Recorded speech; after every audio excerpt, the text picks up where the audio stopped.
I forget what way.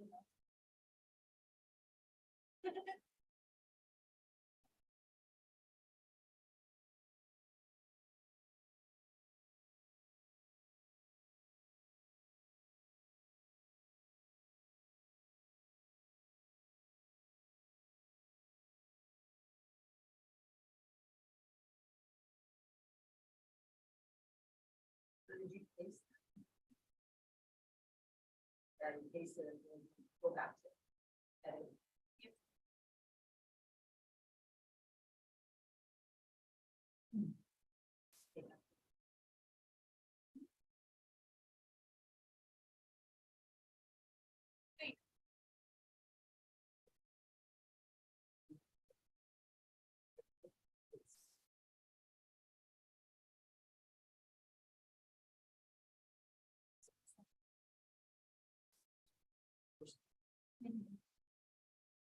There we go.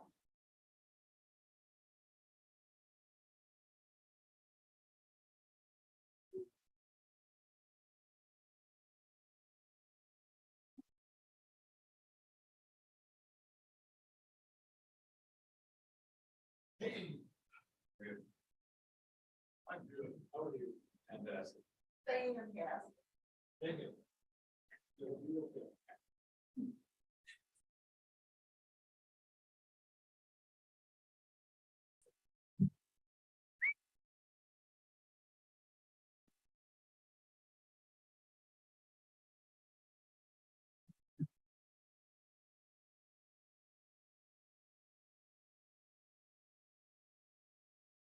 You like some coffee? Good, more for me. I haven't had any today.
4 years ago, I haven't needed it at all. 4 years. So sticking up there That's how you know it works. when things get, You've been nice for 4 years. huh? You've been nice for 4 years. It's remarkable. Yeah, it is remarkable. Job. Okay.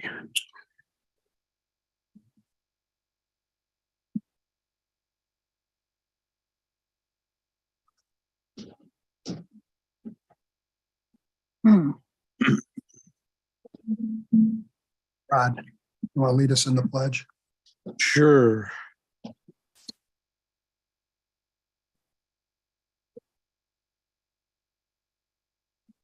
Is ready to roll.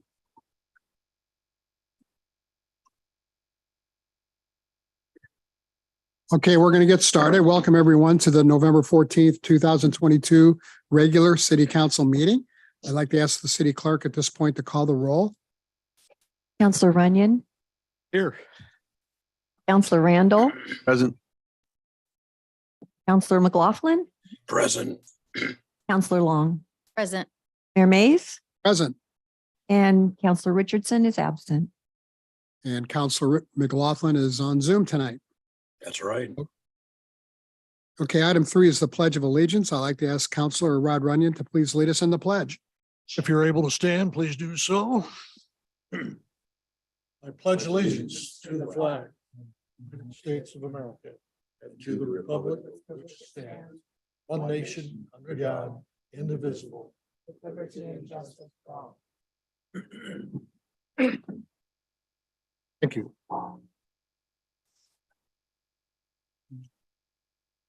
Item 4 is approval of the agenda. Would anybody like to make a motion to approve the agenda? I like the looks of it. Is that a motion? Okay. Okay, I second it. it's been moved by Counselor Runyon and seconded by Counselor Randall to approve the agenda. Is there any discussion? All those in favor, please say aye Aye. or raise your hand. Motion carries. Item 5 is presentations and proclamations. Item 5A is the Dalles disposal rate increase. And is, I know Mr. Winterbottom's here. Is he going to get up and Yeah, he has Yeah. a presentation. come on up? Thank you. Please identify yourself and give your address. Winterbottom, the Dalles Disposal. He's talking to the microphone. Jim Winterbottom, the Dalles Disposal. Good evening, Mr. Mayor, members of council. Thanks for your time this evening. I'm here with proposed rate increases for the year 2023 residential and commercial services here in the city of the Dalles for solid waste collection services. Our industry continues to struggle with inflated costs in several areas of our business. In addition to rising costs are the added expense of the recycle markets recently crashing. I have a few examples of both. In your packet, I believe you have letter that outlines how the CPI is calculated in our area. And we are asking for 85% CPI, which is an increase of 7.37%. CPI is based off of 8.67%. The 85% gets us to 7.37. When it comes to our expenses, our wages are up 17% year over year. Diesel exhaust fluid, which is one of the components that our trucks need to burn diesel efficiently and cleanly, 17%. 45%. Motor oil is up 48%. Fuel is up 54%. They'll be dropping. Hydraulic oil is up 52%. And the list goes on. In addition to the landfill being up 7.37%, they've already got approval from Wasco County for the tip fee and the pass-through hazardous household waste fee taking effect January 1 of 2023. I mentioned the recycle markets earlier. September of 2021, commingle mix, which is the 10 paper and plastic we collect curbside and folks drop off at the transfer station. We were getting $8 a ton. It's after we collect it, reload it, transport it to Vancouver or Portland, paying a trailer lease as well as transportation. We're getting $80 load of material, not even covering the cost. This September, same material, $98 a ton charge. There again, $400 transportation, trailer lease, all compounds on top of that. So instead of receiving $80 a ton or $80 a load, now paying for $1,000 a load for the cardboard. A year ago, $135 a ton. They paid me when I rolled across the scale with a 12 to a 13 ton load after collecting it curbside and reloading it as well. Today, zero. Doesn't make a lot of sense to collect things at a zero value, let alone a negative value. That's what we're having to do in today's current economy. So, kind of the outlook on some of the expenses that we're facing. We look at how this impacts our ratepayers, which we're very conscious of. It's not, we take this lightly by any means. A 32-gallon customer here in the Dalles currently is paying $19.36 a month. Increase would be $1.43 per month, taking it to $20.79 a month. An increase of 33 cents per pickup. A 90-gallon roll cart we provide the customer currently at $28.51. It would be going to $30.62 per month, or an increase of 49 cents per pickup. Looking at the same numbers on a 1.5 yard dumpster or container that you would see at a convenience store or restaurant. Currently for once a week pickup, paying $103.59. It would see an increase of $7.63 per month, taking it to $111.22, an increase of $1.76 per. Well, if council has any questions, I would be happy to do my best to answer them. Questions for Mr. Winterbottom? Matthew, this is just a discussion, is that correct? And the plan is to actually consider this at our next meeting?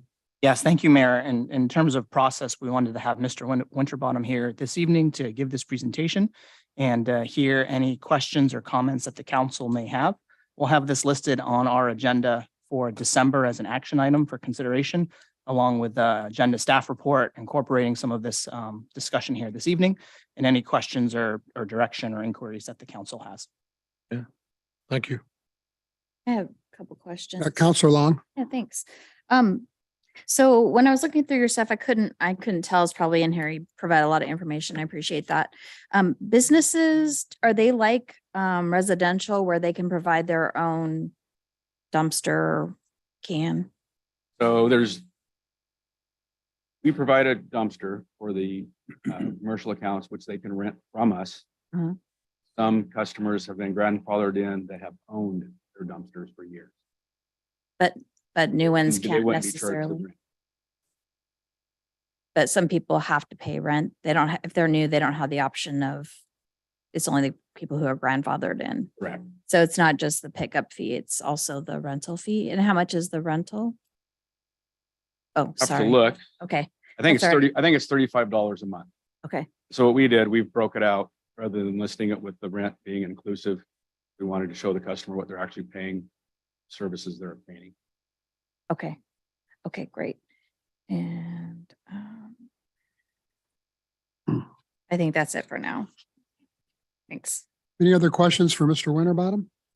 I just want to say I appreciate the detail that you put into this. It's, it could be much more based on what's going on price wise for fuel in our country. Thank you. Anybody else? Maybe when you come back in December, you could detail some of the contributions you make to the community. I know that you really helped out with the Mural Fest, which I personally appreciate.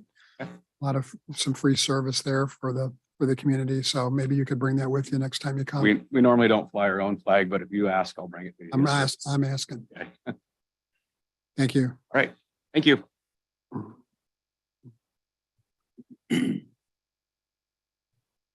Okay. Item 5A is the Mid-Columbia Houseless Collaborative Strategic Plan. Brought to you by Mid-Columbia Community Action, I believe, who is here. And is Mr. Lapointe going to be addressing the city council? Or Ms.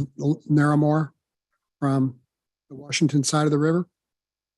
Good evening, Mayor Mays, members of the council. This is Kenny Lapointe, Executive Director of Mid-Columbia Community Action Council. And actually, Kelly Horvath, our Director of the Office of Housing Stabilization, will kick us off here with this presentation. Great. Hello, Ms. Horvath. Please proceed.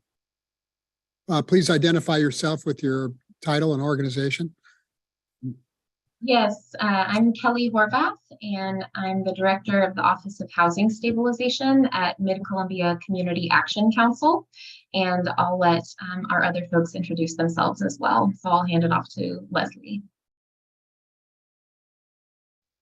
Naramore, and I'm the Executive Director of Washington Gorge Action Programs, which is the community action agency for Klickitat and Skamania counties. Thank you.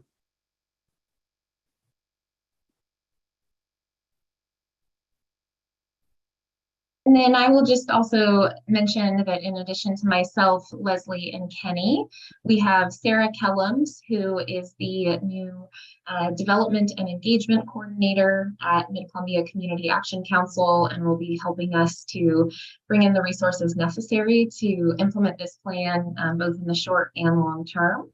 And she also helped participate in the creation of this plan and consulted on that. And then we also have Jennifer Paletto, who is the Associate Director at OGAP. So they'll be listening in, and Kenny, Leslie, and I will be presenting. So I will go ahead and share my screen here.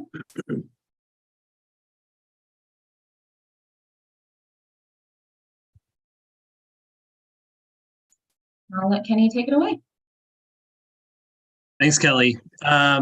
So I know that we've had a few discussions with the city council as well as the county commissions in the area, but I'm just going to give a little bit of a reminder of why we're here, the sort of backdrop on the creation of this strategic plan. So about a little over a year ago, Mid-Columbia Community Action Council was given $35,000 from Providence Health Systems to develop a regional strategic plan around addressing houselessness.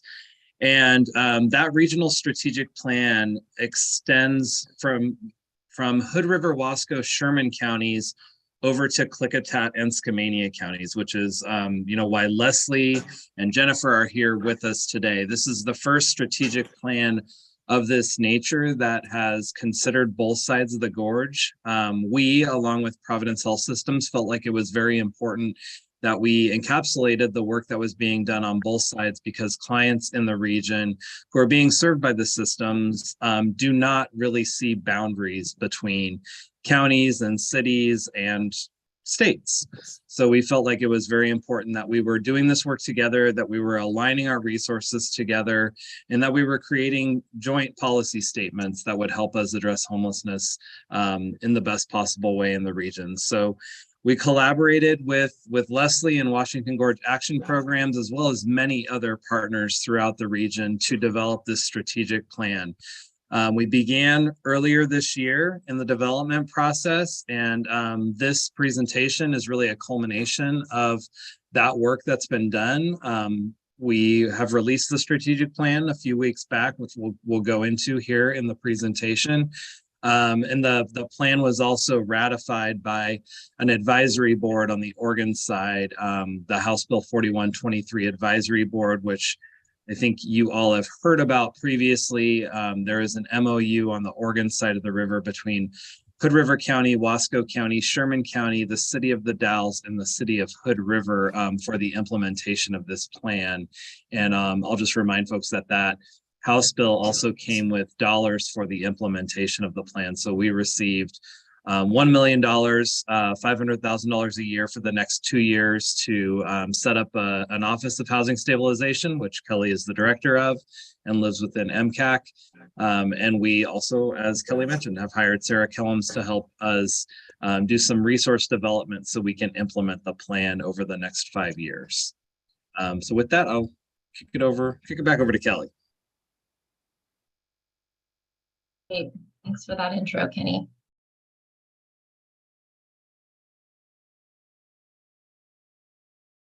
All right, I'm having a PowerPoint issue here. There we go.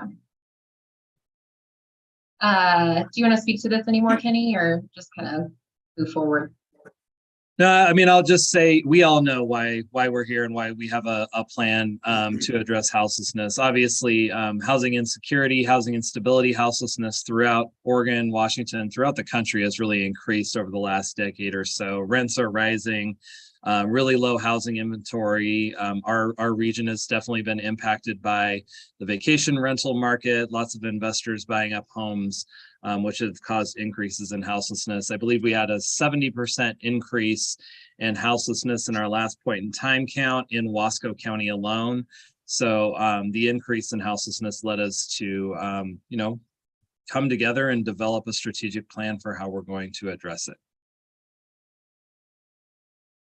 And Kenny mentioned that we worked with a wide variety of partners to create the Houseless Collaborative in the first place, and then to write the strategic plan that we'll be sharing with you today. So this is just a sampling on this page, and I'll show you some more partners on the next page of the types of entities that we involved in the creation of the collaborative and in the strategic planning process.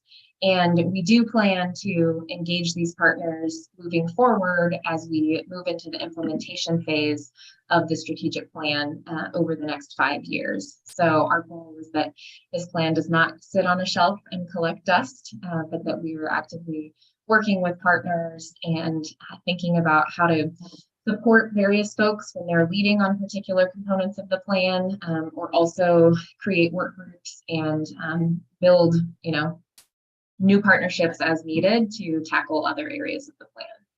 And as Kenny mentioned, key partners in this plan are those 4123 partner governments on the Oregon side who have adopted this as their 5-year strategic plan under House Bill 4123 as well.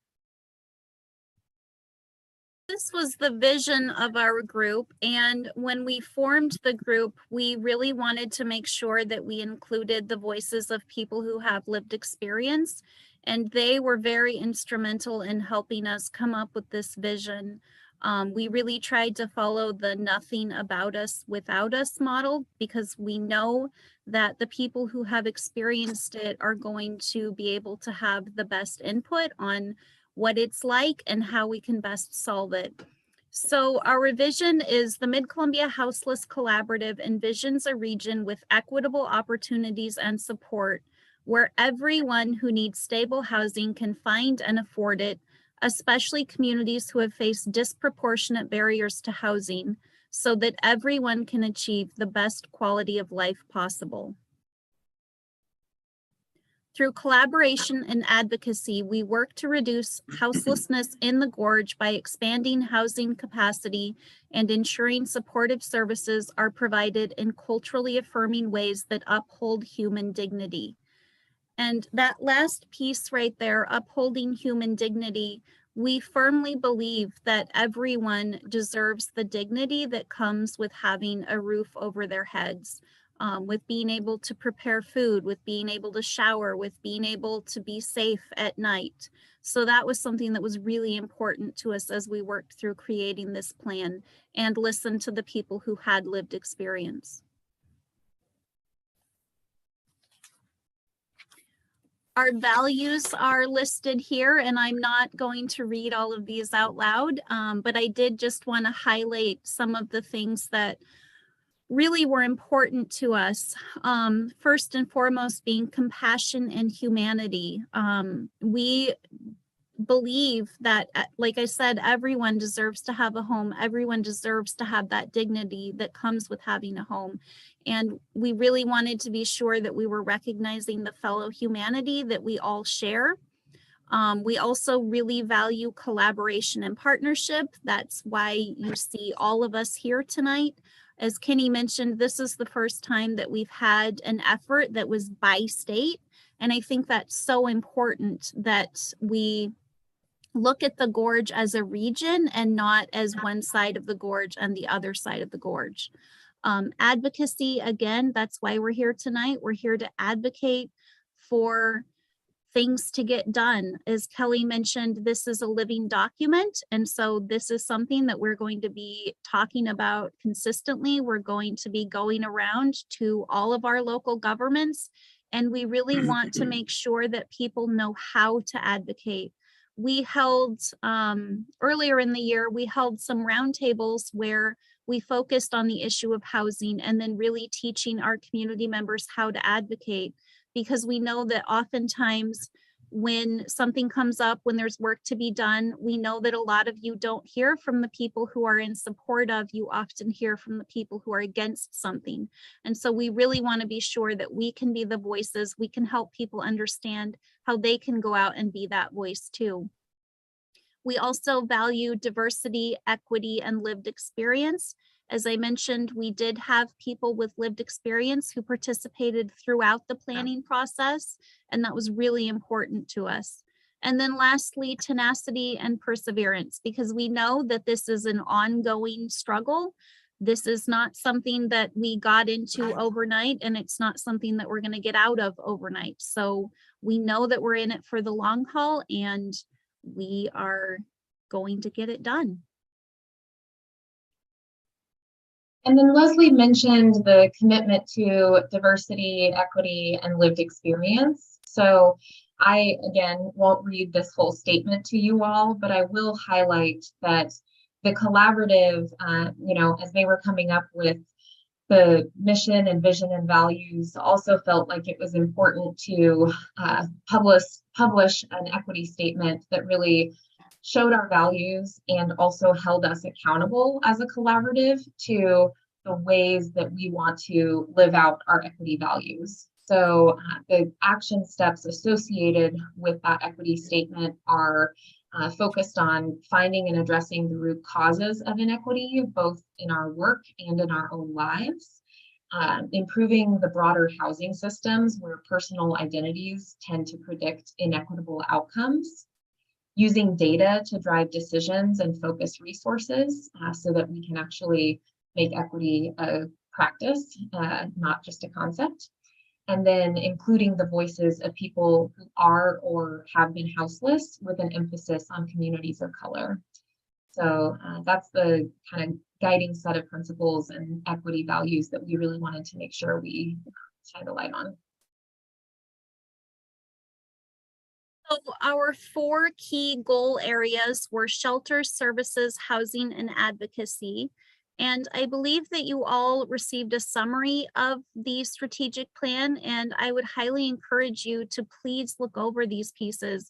I I'm gonna toot our own horn here. I think it's a fabulous document. It really is interesting. I think that we had some really talented people at the table putting it together. So that first key area is shelter. We definitely know that we need to increase the shelter beds that are available throughout our region. But we also know that providing people with shelter is just a temporary solution. And so we need to be able to have long-term housing solutions for them to turn to after they get into the shelter. We want to make services that are one-stop and also coordinate our efforts across the region so that when people come in and they're seeking services, they're going to receive the same thing no matter where they go. They're going to have access to the same services as everyone else, no matter which office they go into. Again, with housing, we know that we really need to increase the housing stock, and that's true across the region. That's true through all classes, all socioeconomic classes. We know that we are really falling behind when it comes to increasing our housing stock. I just read a report, I believe Washington State was ranked 7th worst. And I don't want to point that out because we're bad, but I just think that that's definitely something that we need to be aware of, and that's definitely something that we can all work to change. And that brings me back to advocacy. That's something that we can all advocate to change and to try to move our communities forward so that everybody has a safe place to live.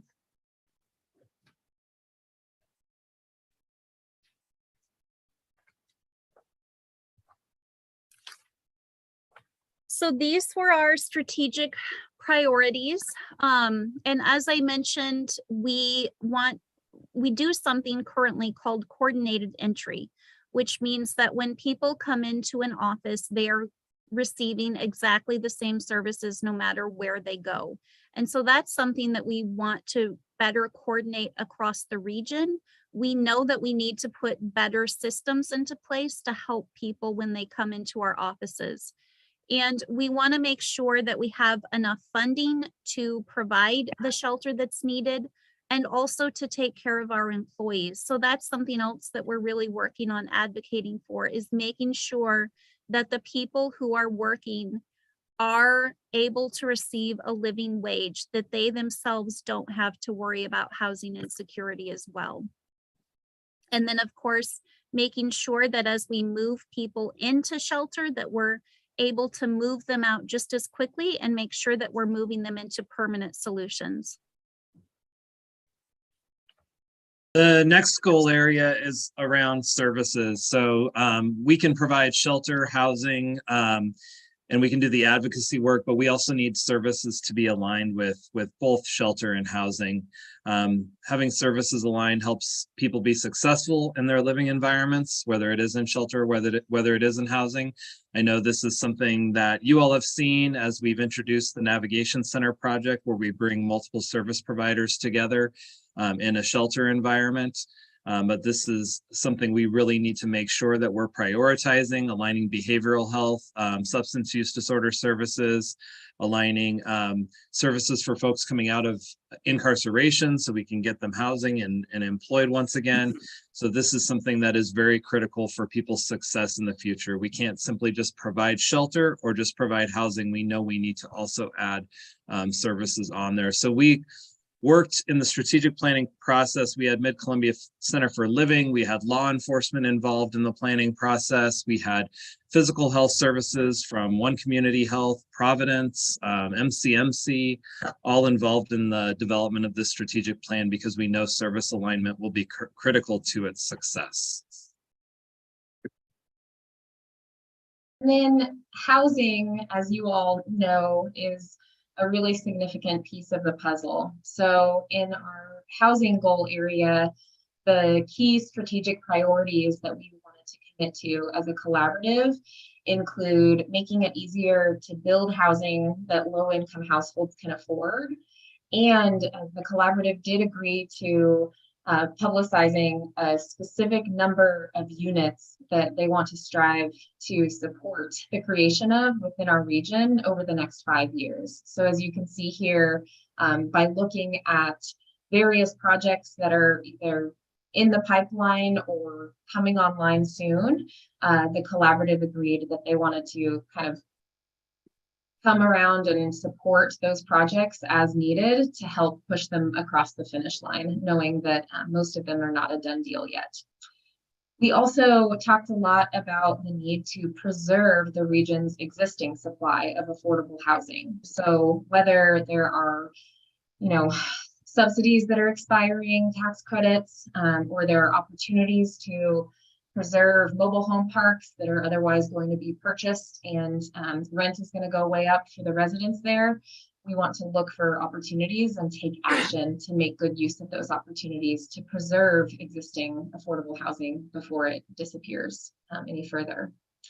And then we also want to make sure that as new housing is being brought online, that we're being really intentional and working with culturally specific providers to support people of color and other underserved populations to access that housing. And then just like we're doing now in the context of our strategic plan, when it comes to the housing needs for our region, we do have a goal as a collaborative of helping both community leaders and the public understand the need for more affordable and accessible housing. So to do that, we're going to explain the need for our work to build community support. So that's why we're here tonight. We want to reach out not only to our locally elected officials, but to our communities and to make sure that they understand the issues and what they can do to help out. We're also going to use data. There are a lot of myths that go with people who are houseless, and we want to make sure that people understand that everyone deserves to have a safe place to live. And the shortage that we're currently facing in our region is something that affects all of us. And we might not even realize that, but we live in a very desirable area. And so when you think about the people who work in the restaurants that you love and the people who work in the breweries or our teachers, this is something that affects everyone in our community. And so it's something that we all need to be aware of and working to change. And then lastly, we're going to advocate for funding and policies that help us make real progress on these issues. And so again, that's why we're here tonight. We definitely do pay attention as things move through the legislature. And we're not allowed to lobby, but we are allowed to advocate. And so we do advocate at every opportunity to try to bring more funding into our regions. So when it comes to implementation, like I said, we consider this to be a living document. And right now we are in the process of standing up work groups to act on these goal areas and strategic priorities that we've outlined for you. We also are working to fully staff the Mid-Columbia Office of Housing Stabilization and develop and execute work plans for the staff members therein. So like I mentioned, we recently hired Sarah Kellums as our full-time development and engagement coordinator, and that will help us achieve several goals outlined in the strategic plan related to longer-term fundraising to support houseless services in our region and the goals that we've outlined here. Coordinating work with relevant partner organizations and governments is obviously a key part of our implementation, and we're excited to be presenting this plan to you all tonight so we can continue partnering closely with the City of The Dalles on our priorities here. And then we also plan to provide quarterly updates to both members of the Houseless Collaborative, as well as our House Bill 4123 advisory board members. And we're actually going to link those reports to goals in the strategic plan so that we can hold ourselves accountable to those concrete action steps. And then finally, on an annual basis, we will be collecting listening sessions to get feedback about headway made on the plan and equity commitments, and then we'll make adjustments if needed. We know that there will be a lot of things that change even within a year, and we want to make sure that our plan is being responsive to that. So those are the implementation plans as we move forward. So I couldn't ignore this opportunity to provide you an update on the Navigation Center, which I think you all are aware of. But we are still on track to open the Navigation Center in 2023. We were hoping to break ground this month, but it is now too cold to break ground. So we'll probably be doing a groundbreaking event in the early spring of 23 when we can actually stick shovels in the ground because it's not too cold. So we will definitely make sure that the council is invited to that. And Kelly, can you go to that next slide so we can give an updated image of the center? I think maybe the last time we were here, I was here, we had a concept drawing. Now this is more like what we're really looking at. As you can see, we have the shelter on the backside. We are planning on painting the shelter units. We've been talking with Pallet Shelter about paint that works on those to just make it a little bit more lively. I think since I last presented too, we also are expecting to get some congressionally delegated spending that would allow us to move these pallet shelters off the site and convert them to stick-built tiny homes in partnership with the community college's construction trades program. So the community college would actually build these tiny homes and then we would put them on the site and we would plan to utilize the pallet shelter units for emergency housing when we have our next emergency in the region, whether that's wildfires or flooding or whatever it might be. I know the council also approved assisting Mid-Columbia Community Action with an application for the CREP, the Community Resiliency Energy Program through the Oregon Department of Energy. That will allow us to put a full solar array, as you see on this building. It will allow us to put that full solar array and battery resiliency on the building. So we can be an energy resiliency project. So if the grid goes down, folks could come and utilize our center for cooling, for warming, whatever it might be. Just the general public could use it for that purpose. So that's an update on the Navigation Center. And again, I'll update you when we have a groundbreaking set and make sure that the entire council is invited to that. And the last thing I wanted to update you on is Project Turnkey 2.0. Project Turnkey 1.0 was a program that was funded by the Oregon legislature to allow communities to purchase hotels and motels for use as shelter or transitional housing. It was really 50% of the funds in round one were prioritized for wildfire impacted communities, and 50% were really used for areas that wanted to provide shelter for folks experiencing impacts from COVID-19. So really the non-congregate sheltering model, similar to the pallet shelter site, but a better environment in a hotel or motel. Well, a second round of Project Turnkey came out earlier this summer. We applied and we were one of the 12 regions that were selected to participate in Project Turnkey 2.0. We are in active conversations with a seller of a hotel in the region, and we'll continue to update folks on that, but that would potentially bring up to 54 new, we're calling it transitional housing or transitional shelter units to the region. One of the things that many folks know is we do not have family shelter in our region.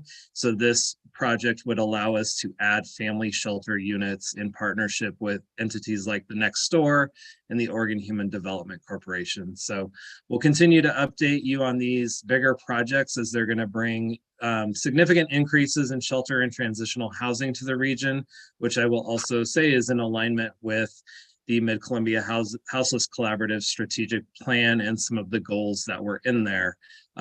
So that it is progress in the plan that is already being made.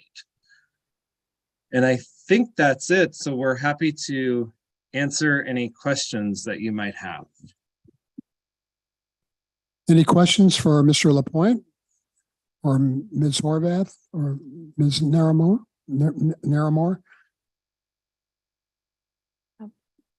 Councilor Long?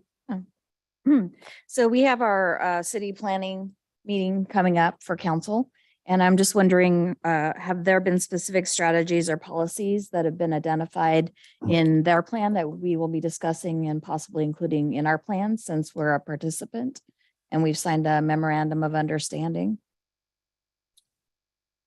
That may be an answer I'd have to get back to you on more specifically. I don't have anything off the cuff from my seat that I could point to unless Mr. Chandler has anything.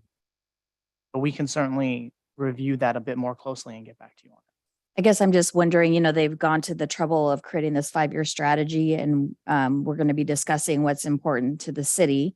And so it'd be nice if we were able to discuss what's already being talked about being done rather than coming up and reinventing the wheel, so to speak, because I see this as an opportunity to further solidify collaboration. They're looking for funding and changes in policies, and obviously the city handles some of those policies, not just the legislature. Thank you. Yeah, thank you. I'll look into that and speak with our new community development director and we can get back to you. Thanks. Anybody else? Any other questions? Okay. Thank you very much, everybody, for coming and making a presentation. Is very informative and we appreciate it very much. Thank you. Thanks for having us. Thank you so much.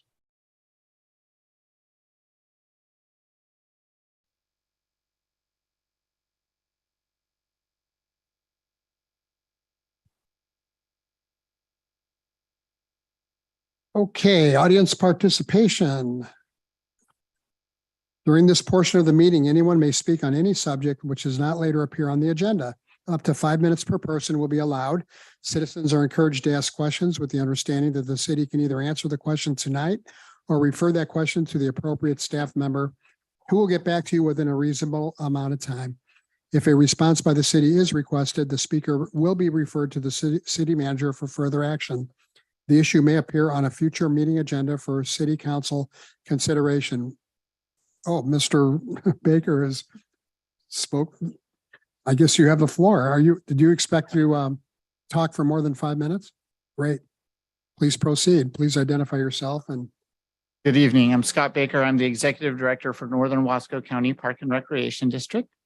And I'm Mayor Mays and Council. I'm here to share with you and celebrate the progress that we've made as partners on the rehabilitation of Cirrhosis Park.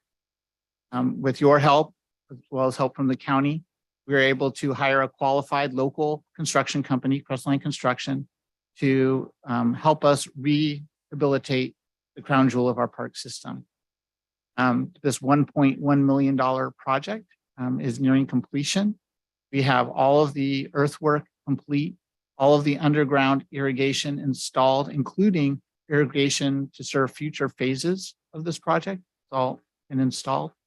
And we have grass seed down and up and trees planted. And we've really laid the infrastructure work. That infrastructure work is complete, which will allow us to continue to plant this coming spring of 2023, and as well as just not get in our own way for future development of the park. And for instance, what you might see a large gravel pad out there if you've been to Cirrhosis, it served as a staging area for the construction effort. That pad is the dimensions and locations of our future basketball court. So that 4-inch gravel will be repurposed as the foundation for that next phase. We are currently wrapping up what we can do work-wise this year. We have a pump on back order. Our current pump works, and we were able to use that to get the irrigation tested and installed and make sure that everything's working properly. But we're investing in a higher efficiency motor and pump and decoders and controllers that will save energy and conserve water going forward. And those will be installed this spring. So we have a few punch list items left to do, but we're substantially complete on this project. If there's anybody who hasn't had a chance to get up and take a lap around Cirrhosis since the trees go in, I highly encourage you to do so. I think you'll be really pleased with the progress that we've made. It's a beautiful park again, and it will become an even more beautiful park in the spring when that grass really fills in and grows in and gets lush. Got a nice swale on the earthwork that was done with the grading equipment, and it just creates a really nice place to picnic, fly a kite, throw a ball, toss a frisbee around. The disc golf course will go back to 18 holes in the spring. We really want that over winter time to make sure that that grass is robust enough to really take the increased foot traffic that we expect from creating such a beautiful park. So with that, happy to answer any questions. Other than that, I just wanted to really thank you. This community could not have done it without the help of the city and the county. In passing on those federal funds, it was really, really a Team Dallas approach. And I think it resulted in a fantastic first phase. Thank you. Does anyone have any questions for Mr. Baker? Council Runyon. Talked to Scott before the meeting. I was encouraged to go up by the park. If anybody here has not gone by Cirrhosis Park from when it was dirt and rock everywhere, it is green, it is beautiful, and your total mindset changes immediately. They've done a tremendous job up there, and more to come. And I appreciate that. Thank you so much. Any other questions or comments? I was there today, and I agree with Council Runyon. It looks great. I just got three quick questions. Do you know how many new trees you've planted? This phase, it was just about 32 new trees. And we have about another 30 to come in the spring. And you'll see any of the stakes that you see with green ribbon on those, that's a future tree site. So that has a deep root irrigation bubbler installed. And we are really shooting for 1.5 to 2 inch caliper trees, which look small, but grow faster than larger trees when they're transplanted. So we're just a few years away from those trees really taking off. And you mentioned the budget for the project is of 1.1 million. I know you got 400,000 from us. Is that correct? That's And- as well as 400,000 from the Wasco County and then 300,000 from Park District funds. Okay. And then finally, you mentioned the basketball court. Is that what's in the northeast corner of the park? Is that what you were talking about? Yeah, correct. Close to the college. We thought it would be, for one, it's the most level part of Cirrhosis Park. So it required less earthwork to put the basketball court there. And with the dorms at the college, we anticipate that we'll have, Cirrhosis will become the backyard for the students living in there. And so we wanted to put some amenities closer to the college campus. Great. Thank you. Councilor Long. All right, that's great. That made me think of something. So obviously I used to be on urban renewal. And so obviously we are looking at fixing our tree problem downtown. Do you think any of the research that you did for Cirrhosis Park, because obviously you did a lot of research, do you think any of that would be relevant or be worth us taking a look at the solutions you came up with?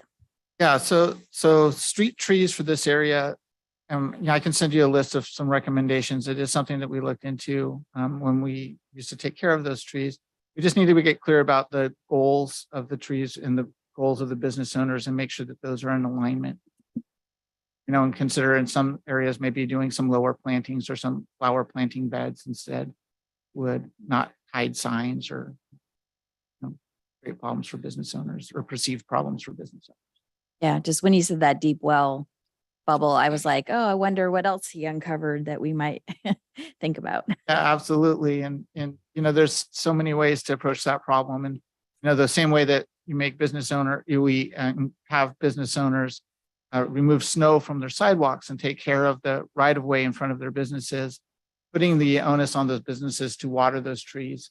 It would just be 1 or 2 per business would be another way to tackle that problem. Because at this stage, put in those deep water wells would require quite a bit of construction work along. Second. Thank you. Anybody else? One more thing. Brendan. And this is not a blind side because I talked to you a little bit about about this issue before the meeting. At the Veterans Memorial Committee meeting today, we were talking about the cameras and that sort of thing. And for those who don't know, the cameras that were there had no ability to record anything anyway. So they're basically, it's what you see at that moment. And then the cameras have malfunctioned and different things that look at the memorial as well as the park. But with all the improvements going on, I'm hoping that as we move forward with camera selection, and more importantly, would you explain to us about the reason why maybe that's not moved so quickly, because we need something else called bandwidth. Right, so we have fiber at the park. Q Life brings fiber up to the water tank area. We would need to get that fiber over to perhaps like the old restroom or a standalone business building that could house a base unit to have enough range for the cameras to give a high enough resolution that the image that they collect and store is usable for prosecution or just other purposes. And so that is something that we can work with Q Life on. We're going to be working with the PUD to do some trenching. And if there's nothing that to underground some of the utility lines as we redevelop the park, we're striving to underground utilities where possible. And if there's some technical questions about whether we can put water and power and fiber into one trench, but if we could, that would be a great opportunity. Other than that, our long-term security solutions for Cirrhosis Park is to create some on-site camp host housing up near the water tower.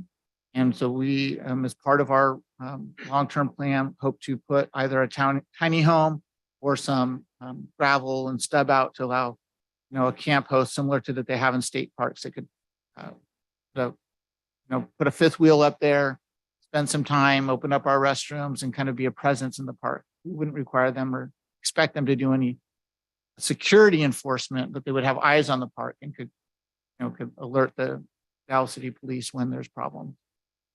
The Memorial Committee, for one group, would like to see cameras not just on the memorial itself, but looking backwards in our view, south to the park, main park itself, because vandalism to the park, which will happen anytime you fix something nice, someone feels like they have to change the course. So having good cameras up there, it's worth the wait if we can do it correctly. Yeah, I agree. If the park district doesn't have access to the cameras that are up there now. But moving forward, as we go to a better system and a centralized monitoring system, I think that's something that we would definitely support. All right. Thank you. Benefit. Anybody else? Okay, Scott, thanks very much. Appreciate the update.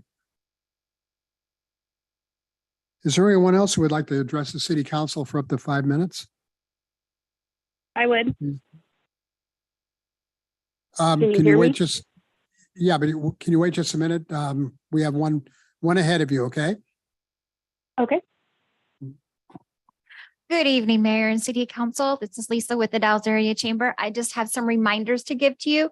But first, I want to say a big shout out thank you to Tonkin of the Gorge for helping to sponsor our Veterans Day Parade. Because of them, no one had to pay for the entries and allowed them to have that parade in honor, along with a flyover that ripped through the skies over the thing. The sound was rather cool. But I also want to remind you, we have yet another parade just right around the corner, believe it or not, because Thanksgiving is next week. So the 25th Starlight Parade, the deadline to sign up for that is this Friday, the 18th. There is that community tree lighting to follow immediately with lots of hot cocoa, cookies, popcorn, of course, Santa. But we love this because we are working with some other agencies. So the Dalles Main Street is doing the family night at the Civic right after the tree lighting.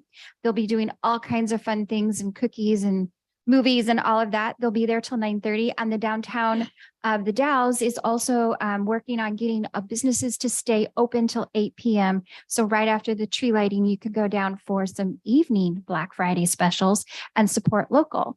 So it'll be a family type of event. So, and if you want, you can drop your kids off at the Civic because they're watching a fun movie while you go shop. So, and then they're going to be gift wrapping at the Civic. So we love it. Our community is all collaborating together for that special event and making a family fun event that night to kick off the Christmas holiday season. And of course, the next day is Shop Small Saturday, but at the Chamber World, it's Shop Small season. And it started November 1st and it doesn't end until November 1st next year. So keep on supporting local to keep our businesses open. I also want to remind you, because it's right around the corner, our Distinguished Citizens Banquet is going to be January 19th, but we need honorees. So the nominations are open for all of those. There's 8 categories. I know we all know one. The application is on our website, thedalleschamber.com, right on the front page. You can click nominations. We made it super easy peasy for you. And you can nominate those people, and then we'll be announcing those at the banquet, not before. It's the way we do things. And then I just want to let you know that even though we're coming into the winter rather quickly, I think we had 2 weeks of fall. We hosted Tracy Baird is Wander with Wonder. It's a publication, it's a digital publication that is really a tourism oriented, mostly a foodie, based in Seattle area. And we hosted a FAM tour, familiarization tour with her. And we emphasized the East Gorge Food Trail, which is the Dalles and then Mosier and Dufur. It's kind of just this region. We are on the Travel Oregon site as the East Gorge Food Trail. And then we also kind of emphasized on made local. So we hosted her a week ago on Friday. She came in at noon and she left Saturday evening, but I got her into 12 businesses. So we kept her very busy.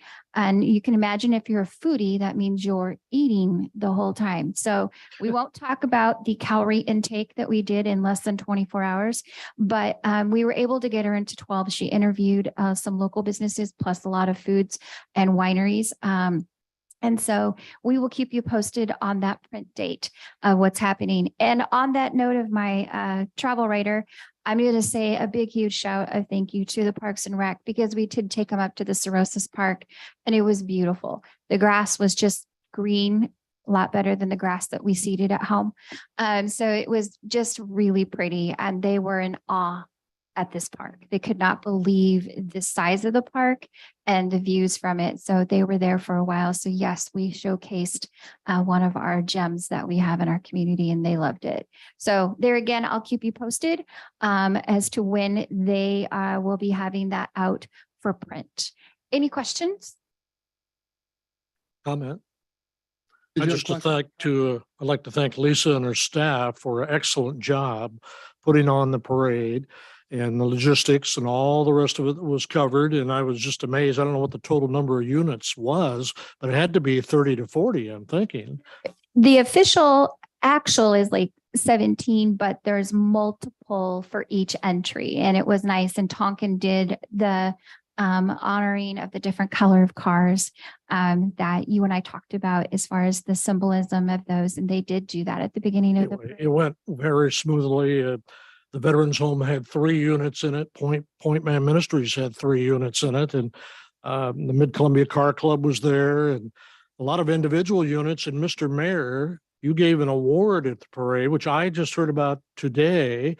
And maybe you'd like to talk about that for a second. Yes, the Mayor's Award for the best float went, or best whatever. Entry, we'll call it an entry. Went to Dale and Mary Rollins. Oh, fun. For they had a nice, they were given the award as much for their service to the community and to veterans, as much as for the exhibit that they exhibit. And what was their exhibit? It was a fishing boat that Was said, fishing for vets. And he's actually had 3 or 4 veterans who've come up to him and signed up for him to take them fishing. yeah. And Dale does that on a regular basis for our veterans. He takes them out fishing. That's what he does besides having served himself. Yeah. So no, I'm glad and you're very welcome. That is one of my heart tugs that we get to do each year. So anyway, if there's no other questions, thank you all. And I hope to see you at Starlight. I just wanted to point out that of all the awards I've given for the various parades, he was the most appreciative of anyone I've ever seen. I'd like to get a car into the Starlight Parade, and I wanted to invite anybody on the council to ride with me. Please let me know. I'll make a note of that. Thank you. Izetta, you and I'll talk.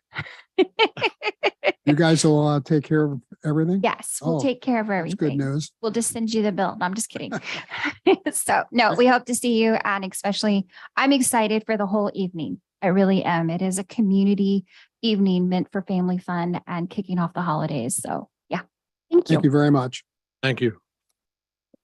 Okay, I believe somebody on Zoom wanted to address the council, and if you would unmute yourself and identify with your name and address, we'd appreciate it. Please proceed. You have up to 5 minutes. Dorothy Thompson, Dalles, Oregon. And I'd like to ask some questions about the group that's called Unhoused Committee. So you're talking about housing people that came into the community. My questions are, how long have these people been in the community? Because all of the numbers that I've seen, these are brand new people that we keep calling in like a Pied Piper. The more you give, the more they take, the more they call their buddies and they come in. We've actually seen a huge increase. They're being bussed in, talking to people at Norcor and police departments. They're seeing a brand new group of people coming in here. And instead of dealing with the community that we already had and all of the issues that came with the people that already lived here, we're now calling new people in and giving them even more and making it even more difficult for the people who live here, including the businesses. You drive anywhere in this town and you cannot find a business that is fully staffed. Why? Okay, I would have to take exception to some of your statements, but I personally would like to talk about it because you're talking about some issues that are near and dear to my heart. So if you would please contact me, I would be happy to discuss this with you either over the phone or in person.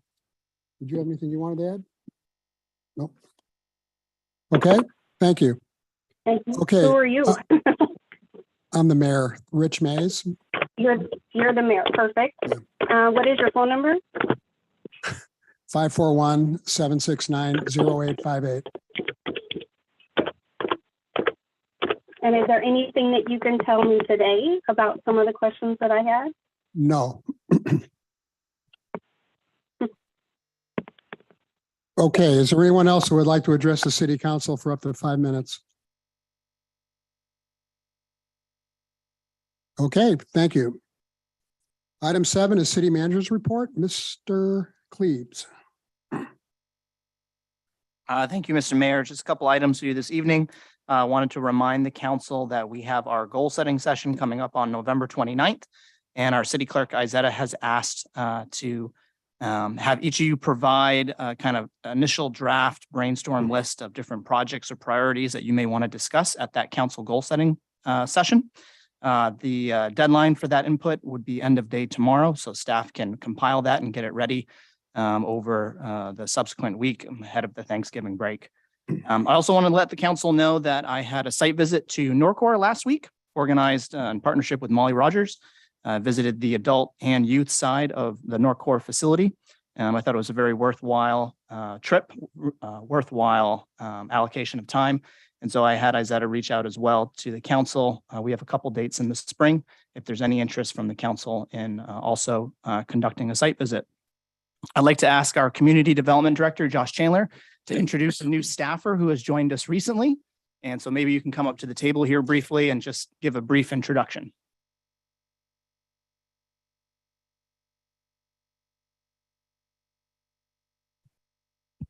Thank you, Mayor Mays, councilors. I'm happy to introduce Brad Mead to our team. He's a new planning tech in our department. Extremely excited to bring him on board. He has a background in botany, actually, but he is really a quick learner. He started last week. Very excited to have him.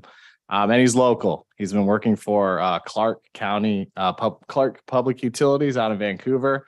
So kind of commuting there for a while, and now he's able to finally work in the town that he lives. Very excited to have him with us, and thank you for the introduction. Thank you. Welcome aboard. Welcome.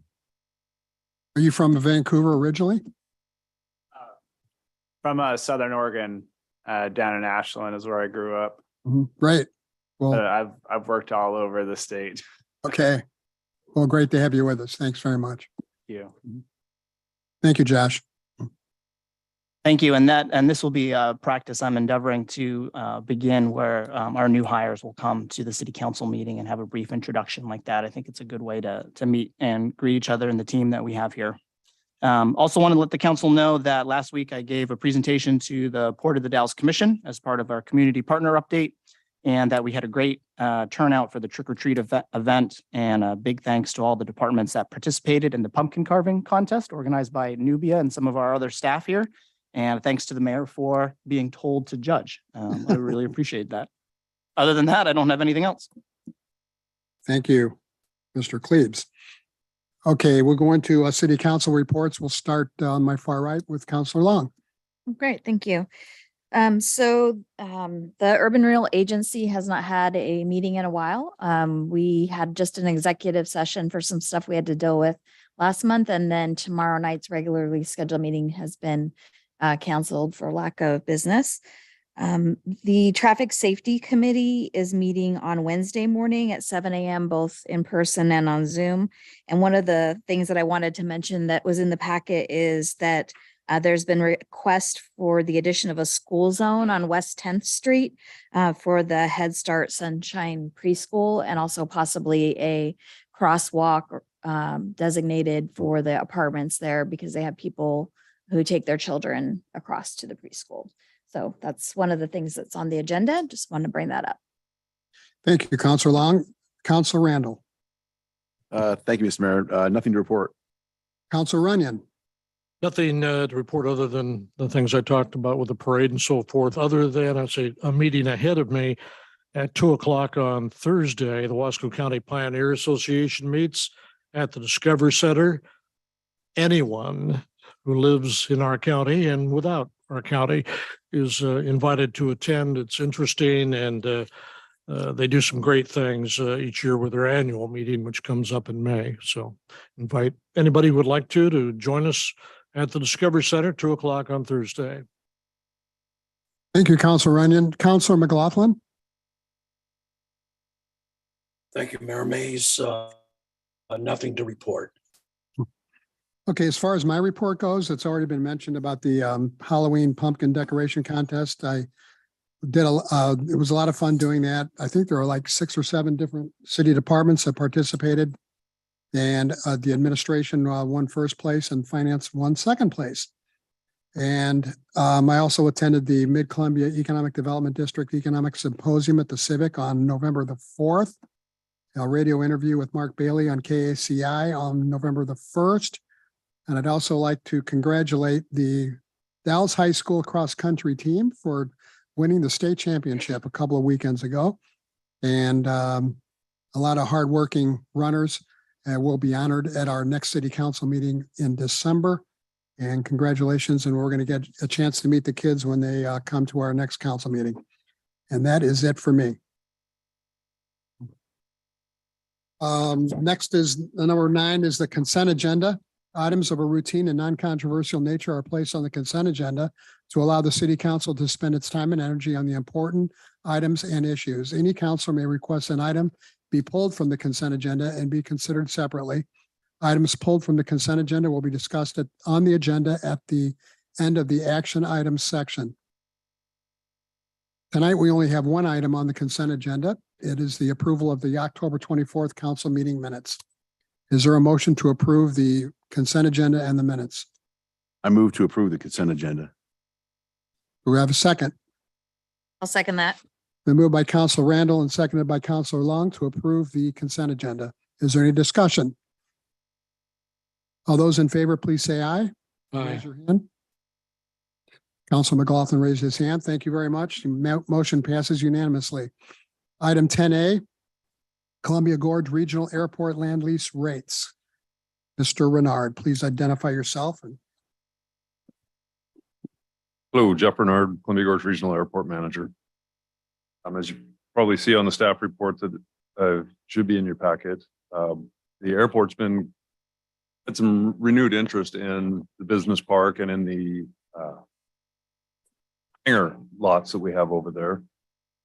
And as I started going back through previous leases and looking at what we had for land lease rates, I didn't find any consistency that I could answer a question for incoming investors. And I felt that it was important to do a rent analysis at that point, and kind of studied the Northwest and looked at typical or airports similar to what we have, and came up with anything from 20 cents to 65 cents a square foot for an annual lease rate. We established a committee with the airport advisory board. And in the bottom two paragraphs of the staff report, we finally determined that 20 cents a square foot for the airside lots for future hangars and business development joining the taxiways would be an appropriate rate.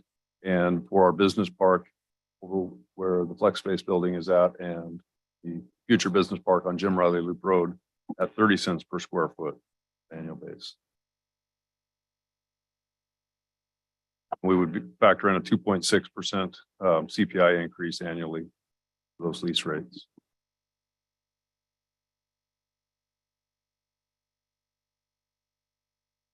Anybody have any questions as to the Any questions for Mr. Renard? Counselor Long?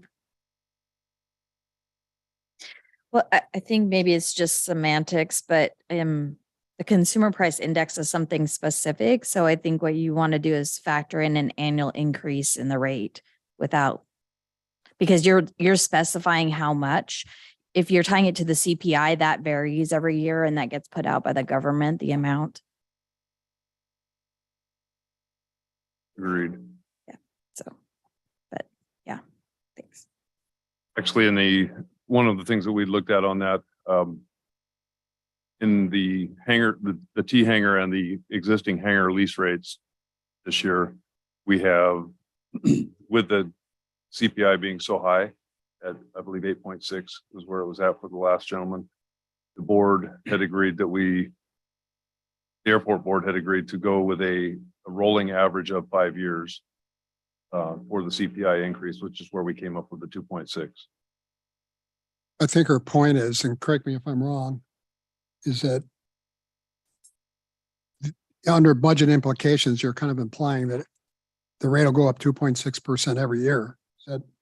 Is that what you were getting at? That is, and also just that maybe, I mean, obviously this is not your contract. So in your contract, you don't want to say CPI, but you want to say whatever it is specifically, a rolling average or whatever. But if you're signing a 5-year lease, that they need to know what that rate is every year, right? Or you're just going to tell them every year, next year, the rate's going to be this, because I would think that businesses want to be able to plan for 5 years, what their land cost is going to be. So, I mean, that's a question for you and the airport board, but I guess there's some tightening up there that you might want to do to figure out exactly how to word that to get the result that you want. I understand I will bring that up. We will have our next airport board meeting. It'll be on the 13th of December. Okay. Definitely bring it up. But I like that you did the study and that you figured out a rate. That's great, because we were in sore need of that. Thank you. Thank you. Yeah, I felt it very important to at least have a consistent, here's what our land lease rate is for either side of the fence on that. And then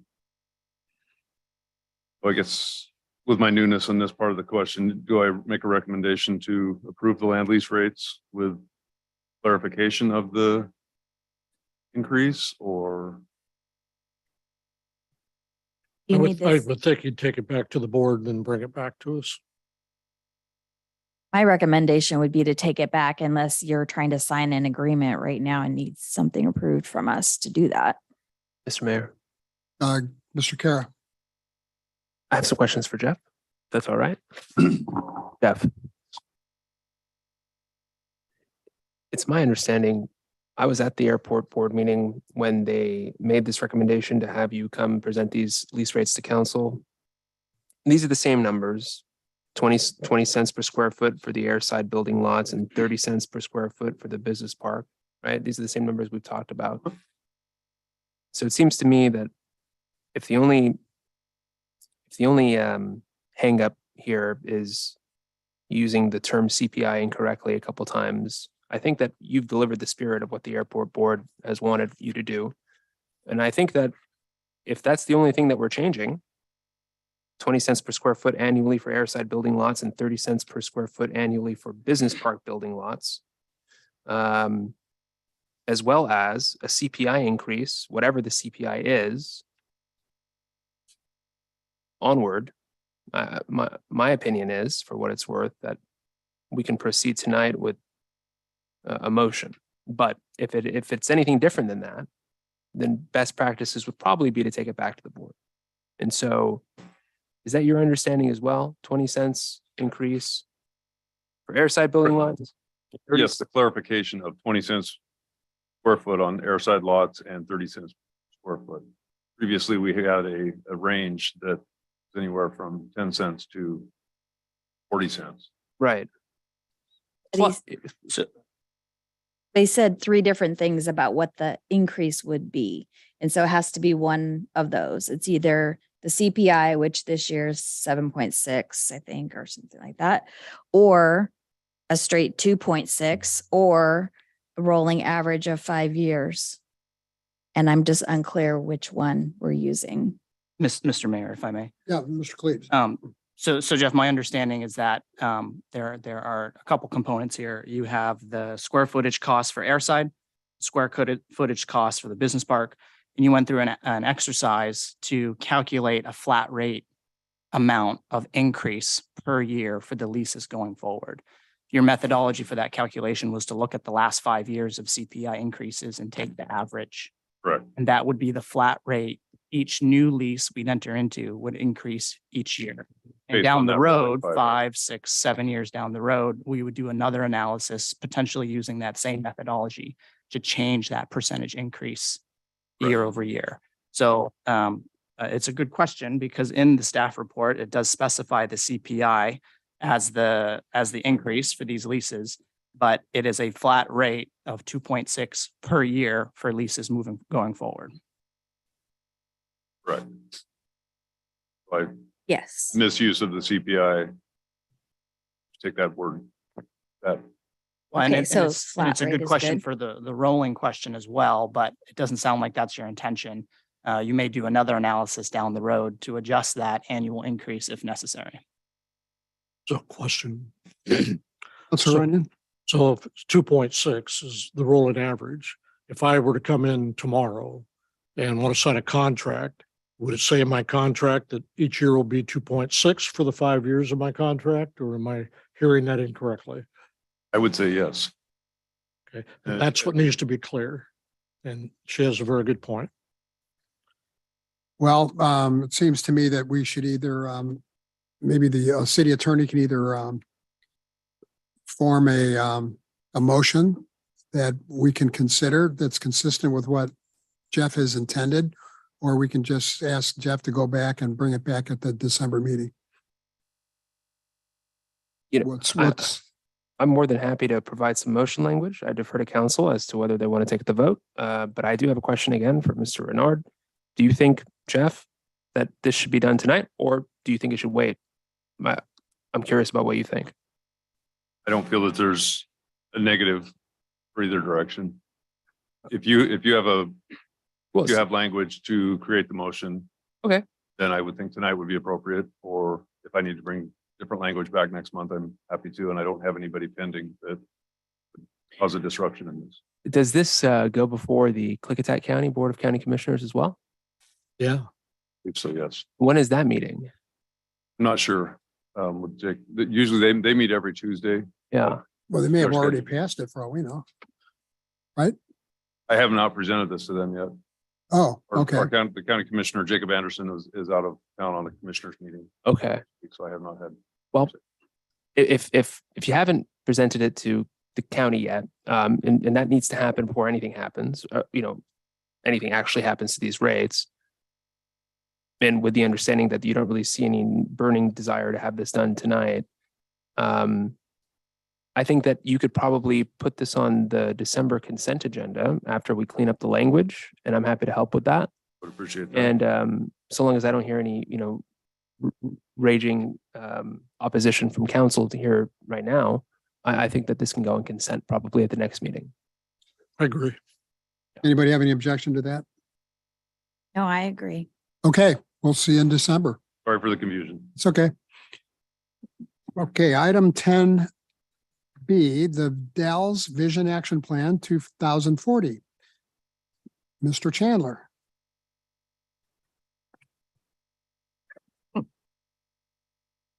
Good evening, Mayor Mays, councilors, Joshua Chandler, Community Development Department. The last action item on the agenda this evening is for the consideration of the adoption of the Dallas Vision Action Plan 2040.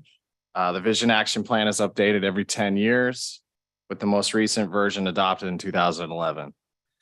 For assisting with this project, the city hired Barney and Worth, now Consor, and the project kicked off in the fall of 2021. We are joined this evening by Aubrey Koenig of Consor, who will be presenting some slides detailing the process, community outreach, key takeaways from this project. A final draft of the Vision Action Plan has been included in the packet and was distributed November 4th to representatives of 10 local agencies. Upon city council adoption, the plan will be posted to the city's website and will be a discussion item at the upcoming city council goal session, November 29th. The initial project scope was budgeted at $24,340 with an amendment adding $10,755 to the scope. This summer that was added to the scope for additional outreach with our community stakeholders. And it had an anticipated completion date of November 30th. So we are on time and on budget, within budget. This evening, staff is recommending adoption of resolution number 22-038, which is the formal adoption of this plan. And following Aubrey's presentation, we'll be able to answer any additional questions. With that, take it away, Aubrey. Sure. I'm gonna just share my screen here. So I'm Aubrey Koenig. Thank you guys. It's nice to see everybody again, and glad for the opportunity to share a few slides here.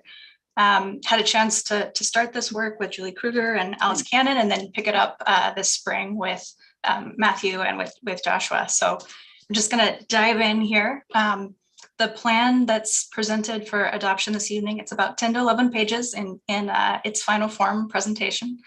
And the process, of course, was city sponsored to develop the action plan. But it is meant to be as much of a community plan as possible, to have the thumbprints, the word choices, the community input that we gathered through many months of engagement reflected in the content that is part of the packet.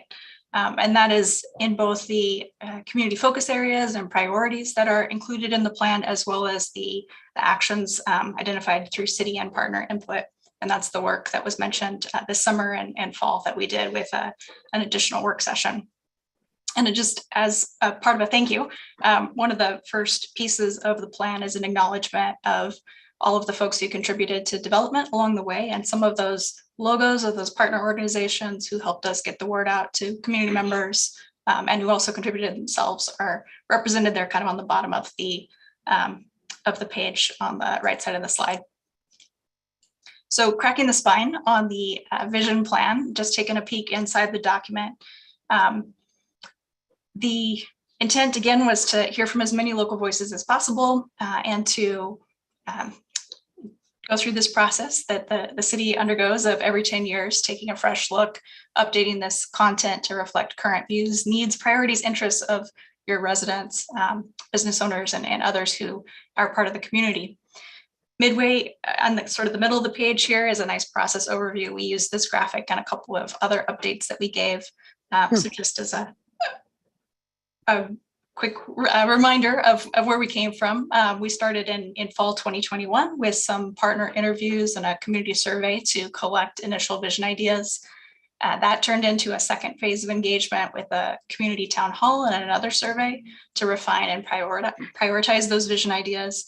And then that has culminated in the most recent step, which was to connect with city and partner organizations to help develop that action path forward. And at the bottom of the page is a key outcome from that engagement, which was to confirm the community focus areas. There were 5 of them identified. And those icons on the bottom of the page are really the organizing framework for the Vision Action Plan in 2040. We've shared these info stats before, but just a quick snapshot of the iterative process that we went through. A couple of highlights. We were able to do Spanish and English throughout the phases of community engagement. Used again the the survey on the left built into the town hall, and that in turn turned into a survey. And so there was a nice feedback loop that we went through each of those phases of engagement. And an outcome, again, was these 5 community focus areas: enhancing education, creating economic vitality, providing recreation and open space, strengthening and sustaining community life, and improving governance and infrastructure. And all of these were significant to community members, but 2 that really stood out were education and economy. So a quick kind of diagram of how to read this content. I just wanted to connect our process and the outcomes from that work. So there's a page dedicated to each of the community focus areas, and the blue items really came out of the community input. So enhancing education, in this case, the focus area, that was something that we heard from community members, as well as the community priorities, the 1.1 and 1.2 in the blue font. Those were also things that came from the community survey and town hall input. And of course, the representative quotes at the bottom of the page here. Good higher education leads to better local business development, for instance, was a part of the tone of input that we heard from community members related to education. The other part of this plan document is the items in bullets. And some of those came from community members, but they were also confirmed through that facilitated work session that we had with city staff and partner organizations represented at the end of summer, September timeframe. And those are sort of the actions to achieve the community priorities identified in 1.1 and 1.2. So just to take a quick spin through each of those 5 focus areas, not going to read everything here. Not all of the projects are represented on the slides. There's more detail in the plan itself. But wanted to just touch on a few of these. So enhancing education was the first focus area. There are really 2 priorities associated with that 1.1. Invest in local school facilities. That's both the built structures as well as the outdoor learning spaces and the connection points, safe ways to bike and walk to school. And 1.2, internship programs. So those kind of connection points, the ways to connect students and local businesses, those career pathway opportunities, hands-on learning, mentorship opportunities was a second priority. An example of one of the supporting projects for 1.1, and this is a space, many of the items in the plan are places where multiple contributors, organizations could have a hand. Collaboration and partnership projects are a key part of this entire document. The example at the bottom of the screen is one where the city would have a hand in that, as well as in this case, District 21 and Parks and Rec may also have a contribution to achieve this project strategy. So, and that is partnering on safe routes to schools, including school to park connections and safety corridors. So the second focus area, creating economic vitality. 2 strategies here, 2 priorities here that came from the community input. One around mixed use development and rehabbing the building spaces downtown. This is something that was actually, I think, part of the 2030 plan as well. So there's some continuity there. It's still a focus area. But thinking about, are there some funding opportunities, some ways that we can make that more economical to fill those storefronts, create housing opportunities, and encourage that vibrancy in the downtown spaces. 2.2, raise awareness and add resources to help workers and small businesses succeed. And one of the supporting projects related to this would be improving the Open for Business guide, so that exists right now, but dusting that off, updating it, making it current, continuing to promote it, and making sure that it's easy to use and also appealing for businesses to pick up and use as a starter kit. The third focus area, so providing recreation and open space. Green spaces are a key part of what is considered the distinctive identity of the Dalles across all of the community input. Your great weather, the beautiful views, the scenery, the outdoor enjoyment that's possible. 2 priorities here. The first one is really about the destinations, the parks, maintaining those parks like Sorosis, which was mentioned earlier this evening. The second part is about the trails and pathways that connect those green destinations. and an example project to achieve 3.2, coordinating around bus stop improvements with bike and ped improvements to help connect those different hubs in the community. So again, thinking about the networks and other ways to navigate for residents as well as visitors, and enjoy those different parts of the Dalles. And then community focus area 4, strengthening and sustaining community. Lisa gave a great update on, a lot of events and so forth that are upcoming here with the holiday season. There's 3 priorities here. First one, family-friendly community events. Pumpkin carving, of course, would fit right in there, as well as, tree lighting and other kinds of events. 4.2 is similar, but a focus here on celebrating heritage and diversity. So cultural events specifically, as much as family-friendly. And then 4.3, really looking at celebrating the stories of the historic landmarks that are part of the Dalles. And I think there's maybe an app that is about to go live or recently was updated. So a nice accomplishment there, but still some opportunities that community members saw to continue to celebrate that history. And again, just an example of one of the actions, the supporting projects related to 4.1 would be to potentially partner with service groups and high schools to recruit event volunteers. And there could be a acknowledgement of the time spent, so credits for high school students and or some sort of a compensation for service groups who might be dedicating their time to help get those event programs up and running and promoted widely for neighbors to enjoy, but also for visitors to the community to enjoy. The last one here, improving governance and infrastructure. So attracting diverse retail and businesses.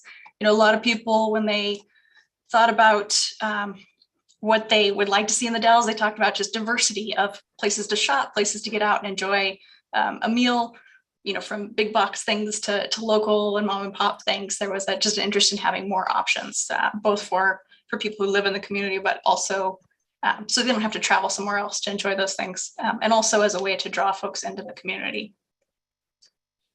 And then 5.2, successfully delivering partnership projects. And as I mentioned, this is kind of scattered throughout the document, the plan, but a couple of the key ones that came up through the input that we gathered along the way were the new hospital campus and the youth athletic complex. So places where a few organizations would be in the driving seat to make this happen, and many organizations might benefit and community members might benefit from the outcomes of that work. And the example project here would be supporting multi-agency social service programs, such as to help address houselessness. So those were the focus areas, the 5 focus areas. Another key outcome from the conversation with the partner organizations, which was kind of that last leg of the process that we went through, was to identify 2 watershed opportunities. This came out of the discussion that day that, along with having a nice list of those 5 focus areas and supporting actions, that it would be really helpful to acknowledge that there are two particular areas where there's great potential to have a positive impact and help address near-term needs. And those are modern state-of-the-art school facilities, a desire to address the high school through a bond to improve those facilities, but also other local school facilities. And then the second one, attainable affordable housing options. And let me just skip here so it's a little more legible what those parts of the story are there. So the potential strategies were things that were discussed with partner organizations, not exhaustive in any stretch. These are big topics. They're things that could involve many organizations, and could be, long-term things to tackle, but they're things that have great potential for positive impact. So we wanted to identify, as a group, those watershed opportunities. So an example strategy, for instance, related to the schools would be supporting a Get Out the Vote promotion when that bond comes around in, I think, 2023. And with that, just wanted to mention again, so the look forward, the idea here, assuming adopting the solution action plan, the idea would be to publish the 10-11 page PDF, make that available through the city's website, have a page that has a summary version of of this work that you guys go through every 10 years and highlights the outcomes from these conversations. And also an intent to use this plan potentially in the upcoming goal setting session that council has later this month. So I'm going to stop sharing and I'm going to turn it back over to Josh. Great. Thank you, Aubrey. And with that, we conclude our presentation and more than happy to answer any questions. Any questions for the staff? Well done. It seems to be consistent with everything that I was involved with. All of us were involved with the surveys and the town hall. So excellent job. Okay, I guess if nobody has any other questions or comments, we could entertain a motion to pass the resolution.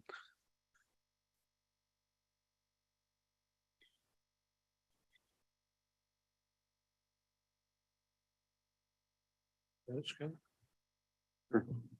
I'll move to adopt resolution number 22-038, adopting the Dallas Vision Action Plan 2040. Is there a second? I'll second that. It's been moved by Councilor Randall and seconded by Councilor Long to approve the resolution adopting the Dallas Action Plan 2040. Is there any more discussion or questions? All those in favor, please say aye. Aye. Aye. Or raise your hand. Councilor McLaughlin has raised his hand. Motion passes unanimously. A very important document here that's going to pave the way for the next 20 years. Thank you very much, Yeah, Josh. thank you. Thank you, Aubrey.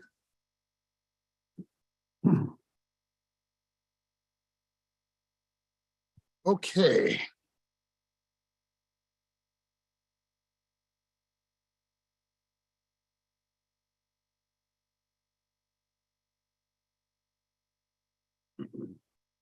Okay, the City Council of the City of the Dalles will now meet in executive session in accordance with ORS 192.6602H to consult with counsel regarding the legal rights and duties of a public body with regard to current litigation or litigation likely to be filed.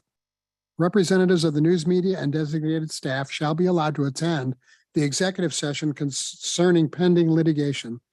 Representatives of the news media are specifically directed not to record or report on any of the discussions or deliberations during the executive session, except to state the general subject of the session as previously announced. No decision may be made in the executive session. At the end of the executive session, we will return to open session and welcome the audience back into the room or via Zoom. We anticipate the executive session will take approximately 30 minutes. So with that, I'm adjourning this portion of the meeting and we'll now go into executive. Did I do something wrong? No. We'll now go into executive session.